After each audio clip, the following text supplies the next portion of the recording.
Okay, now consider using this tuple assignment.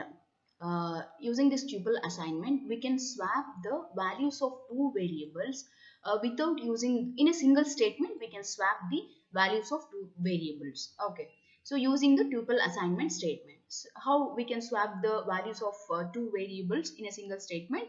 So consider the example. So tuple variable initialized with the two elements, we are going to print those two elements of the tuple. So using the print function, print tuple1. So here we are printing the first element and the second element. So elements are inside the parenthesis, that we have to remember. The tuple elements are always enclosed inside the parenthesis.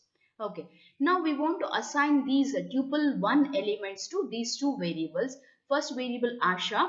So this is assigned with the first element of the tuple1 Python, and second variable is Neela. This is assigned with the second element of the tuple1, that is file structures. Okay. Now we want to print the values of those two variables before swapping. So that is why print the content of the first variable Asha. So here it is printing Python. Print the content of the second variable Neela. So here it is printing file structures. Okay, before swapping.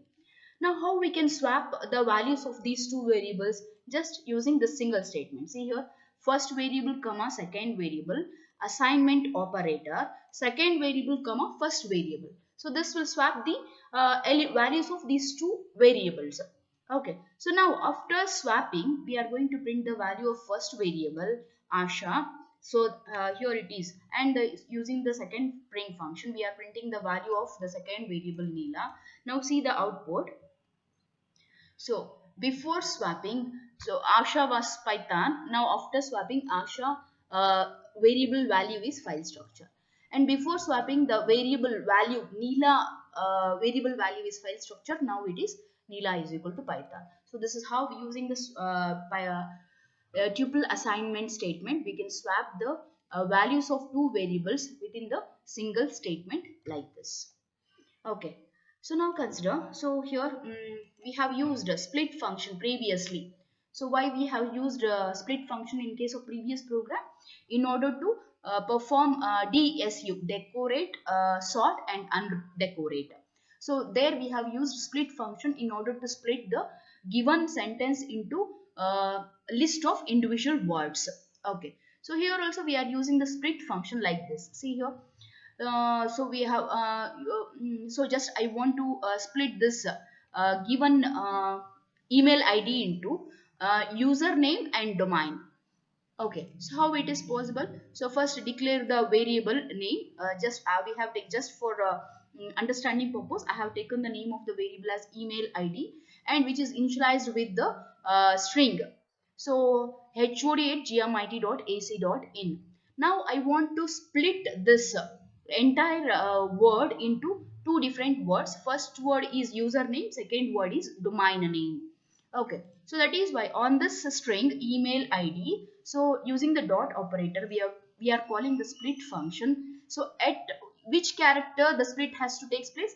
At this point, at the symbol, at the rate symbol, at that point, the split is to be performed.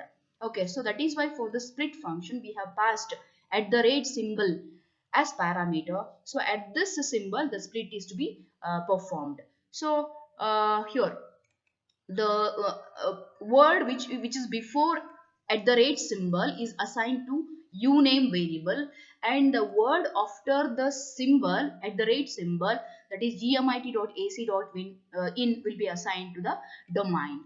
Okay, so so we are printing, then later we are printing the uname and also domain. So uname is equal to hod and domain is equal to gmit.ac.in. So that means the split is at what point split takes place? At the symbol, at the rate symbol.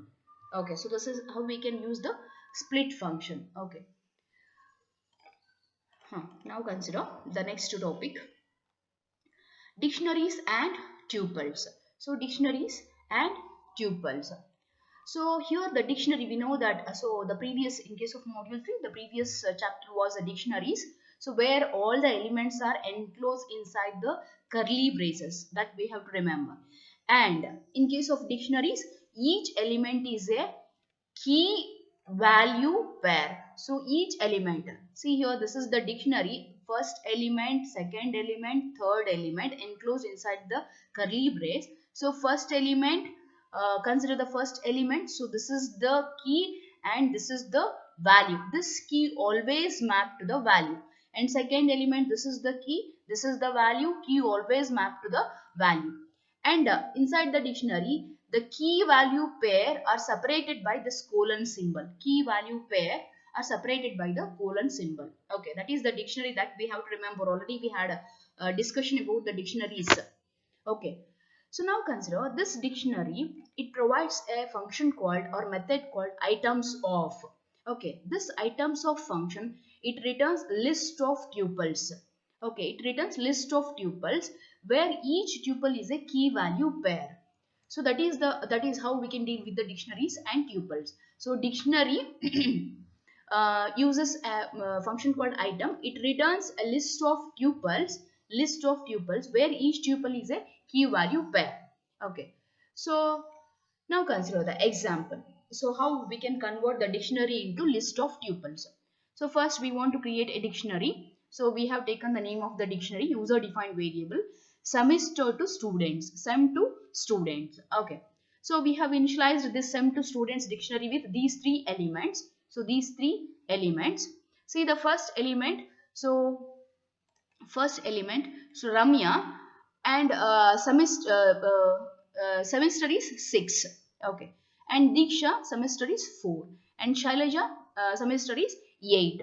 Okay, so that is why we have given the name as, for understanding purpose, sem to students. So this student is in 6th semester, this student is in 4th semester, this student is in 8th semester. Okay, these are the three elements of this dictionary sem to students. Now using the items of function on the dictionary, we want to convert the dictionary into list of tuples. See here. So how to convert this dictionary into list of tuples like this. So for this list of function, we have to pass the argument. The argument is this dictionary.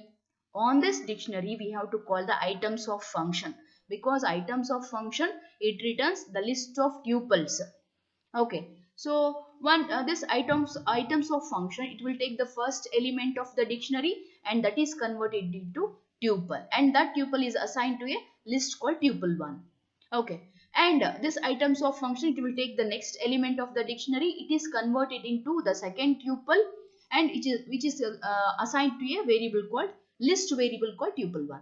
And the items of function, it will take the third element of the dictionary, it is converted into tuple, and it is assigned to a tuple 1 list. Okay, so finally we are going to print the list tuple 1. See here, tuple 1 is a list, it is not a tuple. Okay, just it is a user defined variable. So list of function, it will declare the tuple 1 variable as list. So now items, it has converted all the elements of the dictionary into list of tuples like this. So list means all the elements are enclosed inside the square bracket. So that is why we say that it is a list. Inside the list, each element is a tuple. See here, first element enclosed inside the parenthesis bracket. Second element enclosed inside the bracket. So this is the first tuple, second tuple, third tuple. Okay, and each tuple is a key value pair. So each tuple is a key value pair. That means this is a key and it is mapped to value. This is a key, this is mapped to value. This is a key mapped to value. Okay, so this is how we can deal with the dictionaries and the tuples. Okay, so now consider. So here we have converted the dictionary into list of tuples. So like this. Okay, now we want to arrange all these keys in the sorted order. Okay, we want to arrange all these keys in the sorted order, that based on the ASCII value of the first character. See here, the ASCII value of the D is smaller than the ASCII value of R. ASCII value of R is smaller than ASCII value of S. So like this we want to sort. So that is why here on this list of tuples. So this is the list of tuple, and the name of list on this list we are calling the sort function. Remember, tuple 1 means it is not a tuple variable, it is a list variable. List of tuple. See here the bracket, and using the list of function we have created this variable. That means it is a list. On this list we are calling the sort